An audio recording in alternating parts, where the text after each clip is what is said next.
Meanwhile, this senator coined a term for the corruption plaguing the country's flood control projects, and that's kleptospirosis. Let's discuss this with Senator J.V. Ejercito.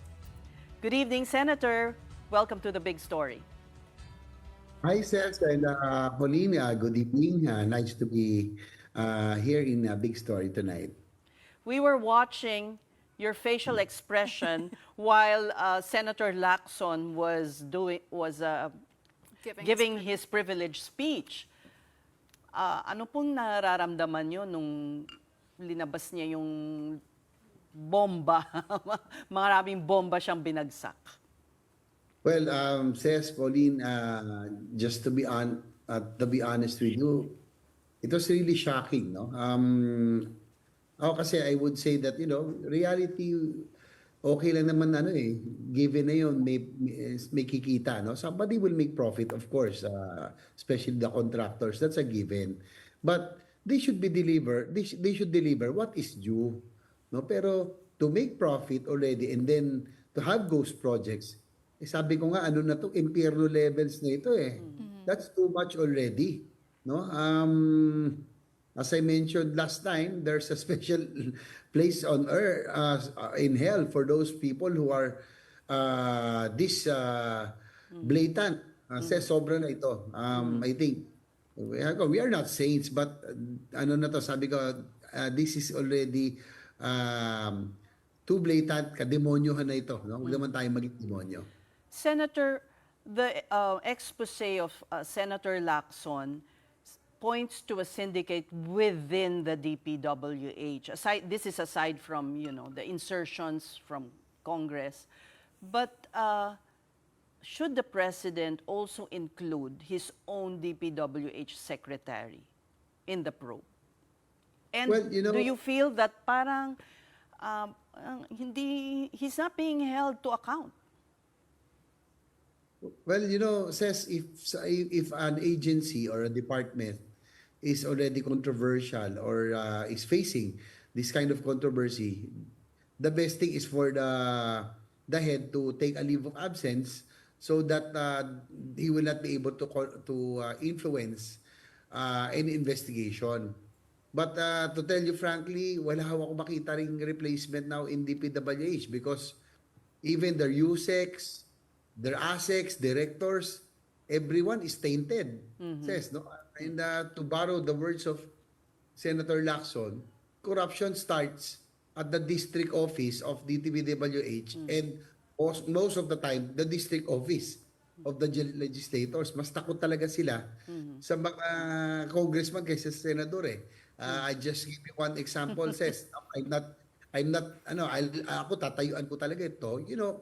Insertions are not bad, especially if it's institutional and if you think that it will really benefit the people. No?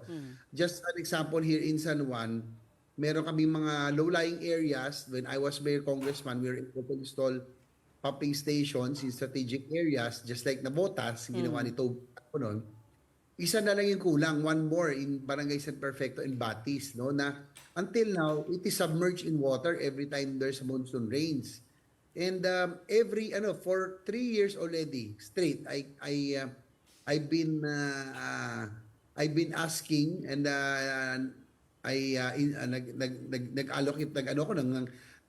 asked and requested for a pumping station for here, and sila Secretary Bonoan and even the past secretaries will just say, oh yes, even the undersecretaries. But after a while, magsusulat ng errata, the congressman will write an errata, they will change it to slow protection, drainage improvement, which will not really flush out the flood waters. If this happens, that's why I'm mentioning this. If this happens in San Juan, I'm sure this happens also in other districts, especially the flood-prone areas, lalo na po doon. Ako kasi, my take here is that there is a master plan for flood control, says. But the problem is, it is not being implemented. Instead of having floodways, spillways, mga water impounding reservoirs and pumping stations, what we get in the menus in the GA are ito po, slow protection, ano ba, water drainage improvement, So, and the smaller things. So, If I may hindi, interrupt, Senator, you're saying yung menu, mga district engineers, regional directors na rin ang naglalagay. May kakutsaba na nila yung mag-a-approve sa Congress. Is that I would think so. Is that a correct assumption? I would think so, Ses, kasi that's why, and you know, this is the third year that I've been back in the Senate. And as far as I can remember, for the past 3 years, we've been having these hearings on Yes. flooding, no? Yeah. If you can remember, Ses, Yes. every, no, same issues, paulit-ulit na lang, hindi naman nawawala yung baha because we do not have big ticket flood control projects, which I mentioned, yung mga floodways, spillways, water impounding, hindi nangyayari kasi nga, pinagpaparti-partihan, I think with the 350 billion budget, that's 1 billion a day, every district wants a piece of that budget, lahat sila may flood control. But for me, it's common sense, Ses. Dapat kung sino yung top flood-prone provinces, the bulk of the budget for flood control should go there. Pero there's a mismatch. Doon pa lang may mali na po eh. So that says a lot already. May I also point out, though, Senator, that you have a former DPWH secretary in the Senate. So, should you go as far back as his term also for the investigation into the DPWH? I'm talking about Senator Mark Villar. Well, if there's nothing to hide, I don't think he will mind, no?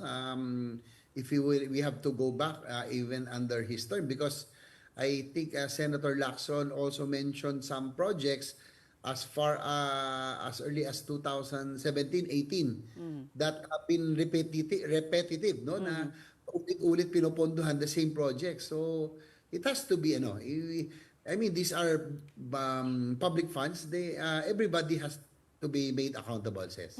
Well, as you mentioned, Senator, it's a new disease, kleptospirosis, garapalan na pagnanakaw, But what's happening now, it seems, Senators, the pointing of fingers from national, mga local, mga congressmen, passing it to DPWH, vice versa. What will it take, to really catch the big fish? And do you think this administration has enough political will to actually go after them? Well, I'm hoping that we would find a big fish. We'll really catch a big fish.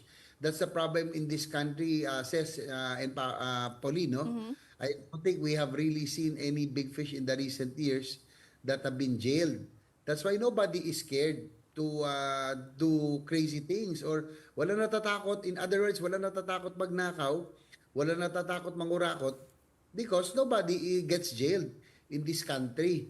So I'm hoping that really we need somebody, a sample, so that people would will think twice about doing crazy things because these are public funds and it's not nabaha na nga yung tao, pinagnanakawan pa natin, and it's not us who are suffering, it's not the officials, it's the people who are losing their properties, hard-earned properties because and endangering their lives because of flooding. Tapos ang kumikita sila, no? So somebody has really to be made accountable because of it. So, Senator, to your mind, what is the proper agency that should be conducting this probe? Given, I know it will be difficult if Congress, no? Because, senators, House, they might be part of it also, DPWH officials, maybe it's an ombudsman or a third party, probably a commission or something, so that there will be no doubts, as to the conduct of the investigation. Senator, I'm curious, kasi itong sinight ni Congressman Panaligan that there wasn't any congressional participation from him, particularly, wala daw siyang kinalaman sa mga insertions. Can that really happen? I mean, the budget was bloated by billions of 1.1 pesos from 800 million, naging 9 billion for Oriental, Mindoro, their flood control projects. Is that really possible na yung executive agencies lang daw, like DPWH, can just say, oh, you lack this major flood control project, so we'll put a chunk of the budget there, lalo na galing pa sa unprogrammed funds? Well, based on the expose of Senator Lacson, let's wait for the part 2, no? But parang it's Bulacan and Mindoro that got the lion's share of the flood control projects, no? And sa kanyang salaysay kanina, may binanggit siya mga parking, and it's just a few people who are assigning, no, na they're putting it or parking it in certain districts. So it might be that he might not really be the one responsible, but probably some colleagues, or we don't know, no? So we just have to wait to get to the bottom of it. Pero what is clear is that only 2 areas, no, were identified by Senator Lacson, no, na talagang that got the bulk, which is Bulacan and Mindoro.